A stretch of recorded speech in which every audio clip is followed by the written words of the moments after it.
Sir എങ്ങനെ എന്നെ പിന്തിരിപ്പിച്ചാലും കുഴപ്പമില്ല. ഞാൻ ഇന്നത്തെ ഒരു ദിവസം ഇവിടെ നിൽക്കും. ഞാൻ ഏതെങ്കിലും പെണ്ണിനെ കെട്ടും. എടാ ഇന്നേ വരെ ഒരു രജിസ്റ്റർ ഓഫീസിലും ഒറ്റയ്ക്ക് ഒരു പെണ്ണ് വന്നിട്ടില്ല. ഇനി ഇതൊക്കെ ഞാൻ എന്തിനാണ് കൊണ്ട് നടക്കുന്നത്?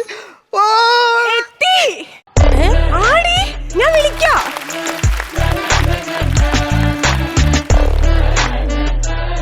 ഈ ഓഫീസിൽ തുറന്നിട്ട് ഈ സാറുമാരത് എവിടെ പോയി കിടക്ക? സാറേ. ഓ അടിയെന്നായിരുന്നോ? ആരാ? ഓ ഓ നിങ്ങളിങ്ങനെ ECGയുടെ വേരിയേഷൻ വരച്ച് കളിക്കാതെ എന്തെങ്കിലും കാര്യം ചോദിക്ക്. എനിക്ക് വല്ല സ്കോപ്പ് ഉണ്ടോ എന്നറിയാനാ.